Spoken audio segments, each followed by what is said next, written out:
What does it really mean to judge? We talk about that a lot, judgment, judging. Well, I have an example from my personal life with my family. Some family members are so hateful and embittered over something that happened to them 30 years ago. They cannot let go. And they're so filled with hatred and bitterness and grudge that they're unable to see anything good that has happened to them, anything good that the person about whom they are angry has done in their favor. They're blinded by their anger, their hatred, their, like I said, grudge. And it's a horrible thing. And in Israel, many liberals, left-wingers, and even some right-wingers have such a hatred of Bibi Netanyahu, the prime minister. Now, personally, I did not vote for him, but nevertheless, I get why they're mad, but I'm objective enough to also see the good. Stephen did a message about leadership, and it made me think, Bibi Netanyahu, say what you will, he's a leader. He's standing there in the gap, representing this nation. He's leading us in our war. He's taking care of the economy. He's working for the success and growth of Israel, defenses of our reputation amongst the nations and the UN. Is he perfect? Of course not. I don't agree with many of the things that he does. But that does not mean that there is nothing good that he does. Every human is a mix of good and evil, ever since the Garden of Eden. But most are so filled with the hatred of Bibi, they will not be able to say one good thing about him. He's a thief, he's a liar, he's ruining the country, he's dividing the people, he's this and that. Okay, given, yes, maybe, yes, that's true. But what about all the good that he has done? And I'm not going to get into it because it doesn't matter really, and that's just going to stir up some of you even more because you're going to fight with me over it. How dare you? No, Bibi is bad. Blah, blah, blah, blah, blah, blah, blah, blah. Irrational people are unreasonable, very illogical, and you cannot have a conversation with them. But here's the point. According to the way you judge, you will be judged. Judge not lest ye be judged, for as you judge, the measure you use for judgment, so it will be given unto you. If you're unwilling to look at anything good about Bibi and be objective, well, why should the Lord be objective about you? If my family member is so embittered she can't see anything good that has happened to her, and I pointed out some things that the person she's angry with, I said, but what about this and this and that? And this and this and that, and the list goes on and on. All these good things that we have done, sacrifice themselves for you, come out of their way for you, looking over your nastiness, your evil behavior, your wickedness, because they felt sorry for you, and you give them no credit. You just demonize them as the devil. You're not perfect either. But you're so embittered and angry, you don't want to give up the anger. And that's the truth. If you want to judge, well, do it justly. Do it righteously. Do it fair. At least be fair. Don't pass a verdict in anger and hatred. At least be fair. Be objective. Be just. That's the Torah. Justice.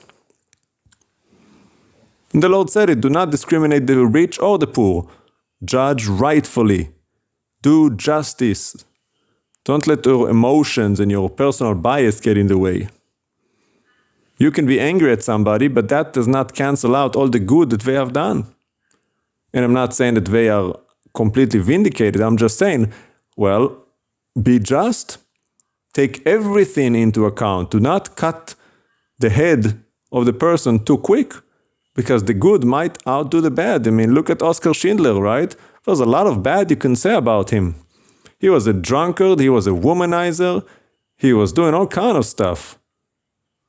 How many people know about the evil things that he has done? Not many. Because the good he has done far surpassed the bad. But ask his wife. She might have a different opinion. From her perspective, he's a womanizer. He always hang around the bars and he got drunk and chasing after women. He's a no good. He spent all of our money. Yeah, but he spent all of his money saving Jews from the Holocaust, giving everything he had to save lives. And that far surpasses any of his flaws. But that's the point I'm making. Everybody is a mixture of good and evil.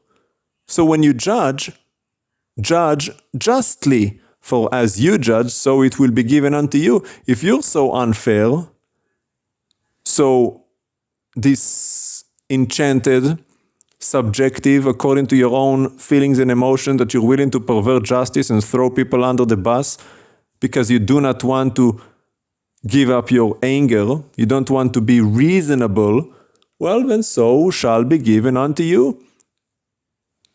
If you want to see only the bad, well, that's what the Lord is going to do to you. He's not going to see any of the good things that you have done and judge you only according to the bad. Because as you judge, so you yourself will be judged. And that's the point of what Yeshua was telling you.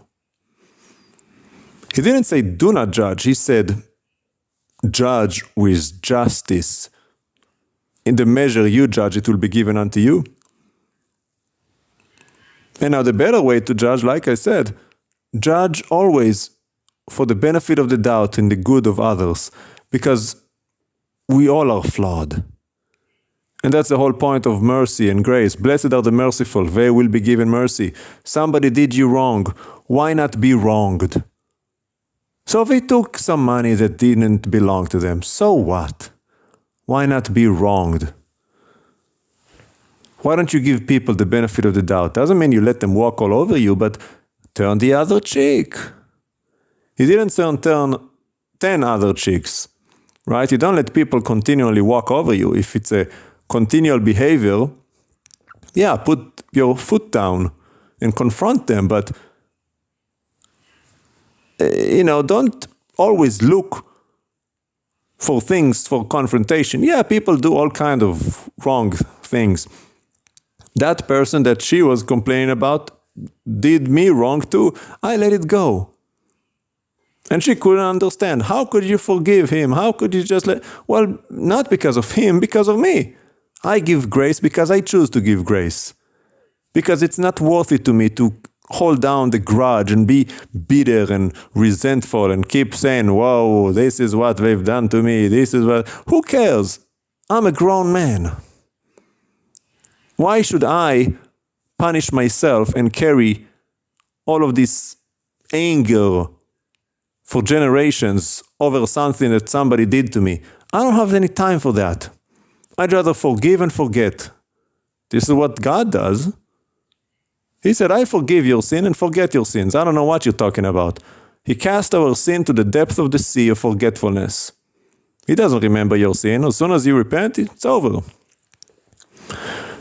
And I told that person too, whenever you do something, I judge you based on what you do now. I forget the past. Now, if you do something now, that's different. I'm going to confront you, deal with it. Maybe I'm going to cut you off for a little bit, and then we'll move from there.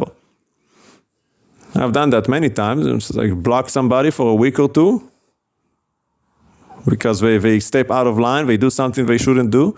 Well, that's normal, And then eventually I forgive, because why would I not forgive? I forgive actually much sooner than I elevate the punishment, because I don't want to hold a grudge, and I know how flawed humans are. So why would I not forgive them when I know they can't help themselves? I know that they too have been hurt by people who themselves have been hurt by people. So it's hurting people hurt people. I'm not going to demonize somebody because he's not perfect.